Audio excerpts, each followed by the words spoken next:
Star Trek. Voyager proved how to reform DS9's enemies. Star Trek. Voyager proved that one of Starfleet's enemies in Star Trek, Deep Space Nine, could be reformed. Star Trek. Deep Space Nine's Maquis were a guerrilla resistance group started by civilians whose homes had been annexed by the Cardassians and disillusioned former Starfleet officers. The Federation considered the Maquis traitors and vehemently pursued their capture.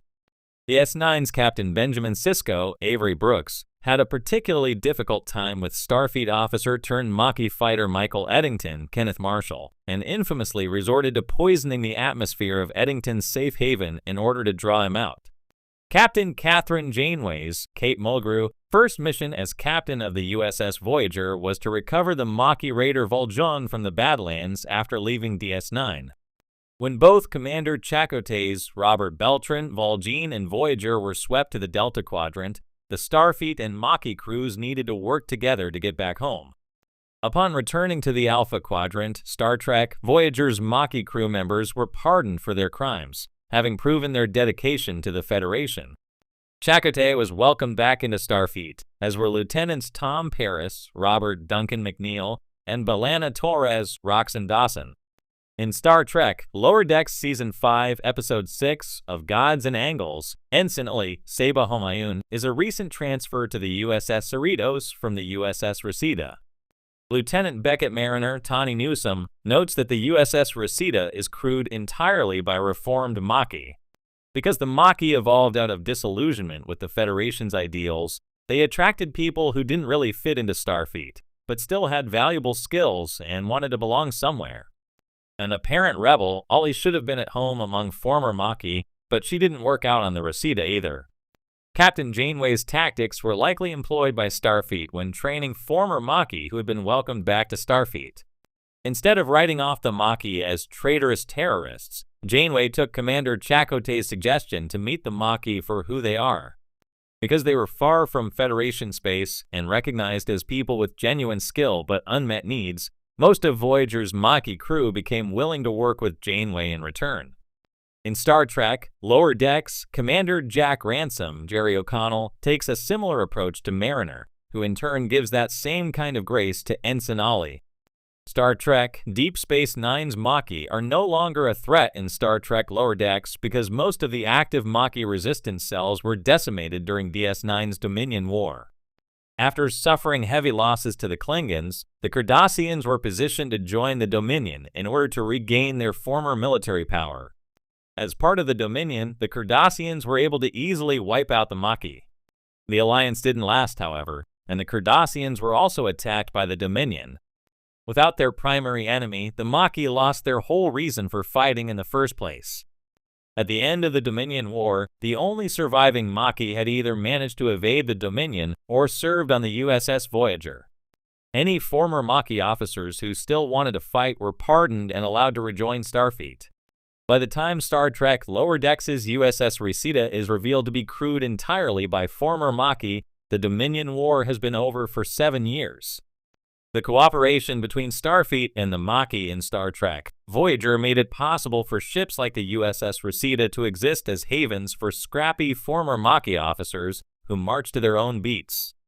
In the vast expanse of the Star Trek universe, Deep Space Nine, DS9, and Voyager both distinguish themselves with different narrative focuses, while still embracing the core Star Trek ideals of exploration, diplomacy, and the potential for unity. One of the most fascinating aspects of DS9 was its handling of antagonists and enemies, many of whom were complex, multi-dimensional figures. Some of these adversaries, like the Cardassians or even the Dominion, seemed beyond redemption due to their imperialistic or militaristic values. However, Star Trek Voyager proved that even the most hostile enemies, including the Borg, could be reformed or fundamentally altered through personal experience, leadership, and shared understanding. Where DS9 often highlighted the conflicts between races and ideologies, Voyager demonstrated how cooperation and empathy could transcend animosity, even with enemies as fearsome as the Borg. By analyzing key characters and storylines, Voyager showed how transformation was possible for even the most hardened antagonists, a lesson that might have served DS9 well in handling its own enemies. The Borg, a seemingly unredeemable enemy. To understand the significance of how Voyager approached its enemies, one must look at the Borg, an unstoppable force of cybernetic organisms. First introduced in the Next Generation, the Borg quickly became one of the most terrifying antagonists in Star Trek history. Their goal of assimilation, where individual thought was erased in favor of the collective's hive mind, made them seem irredeemable. How could one reason with a species that valued nothing but the homogenization of all life forms? Voyager faced the Borg as an omnipresent threat, especially after being stranded in the Delta Quadrant, far from Federation territory. Captain Janeway and her crew encountered numerous Borg cubes, engaged in diplomatic maneuvers with the Borg Queen, and even formed temporary alliances to survive.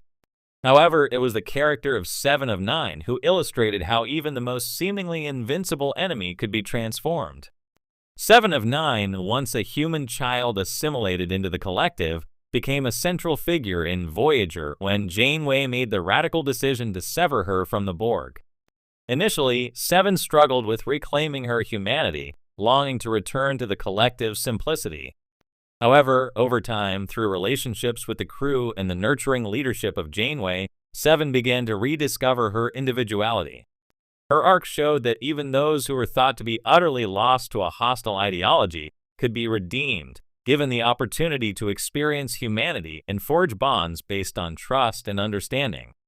Through 7, Voyager explored the nuances of identity, trauma, and recovery, while offering a clear message: even the most dangerous of enemies could become allies, given the right conditions. The series illustrated how Janeway's diplomacy and empathy allowed for a bridge to be formed between humanity and the Borg, something that DS9 struggled to achieve with its enemies, like the Dominion or Cardassian forces. DS9's enemies. Less room for redemption, DS9 took a different approach to its antagonists, often presenting them as deeply entrenched in their roles as enemies. The Cardassians, for instance, were depicted as imperialistic and militaristic, primarily focused on conquest and domination. While the show did delve into the complexity of individuals, like Garak or Dukat, and showed that not all members of an enemy species were inherently evil, it did not provide the same level of transformation or redemption as Voyager. The Dominion, led by the ruthless founders and their loyal Jem'Hadar soldiers, were another adversary that seemed irredeemable. Their ideological stance, that order and control could only be achieved through subjugation, mirrored the Borg in many ways, yet DS9 did not explore the possibility of truly reforming or redeeming them. The founders ultimately came to a peace treaty with the Federation, but this was a pragmatic resolution, not a philosophical or moral transformation. In contrast, Voyager consistently explored the idea of redemption on a personal and collective level. Janeway's ability to reform former enemies like 7, or even the former Maquis crew members aboard Voyager, showed that even those who had been ideologically opposed to the Federation could find common ground and even grow into trusted allies. This emphasis on personal transformation was something that DS9 could have explored more deeply with its enemies. The potential for DS9's redemption arcs had DS9 taken a page from Voyager. It might have explored more dynamic redemption arcs for characters like Dukat or the Jem'Hadar. Dukat's eventual descent into madness and villainy, culminating in his alliance with the Pa-wraiths, was certainly compelling from a narrative standpoint,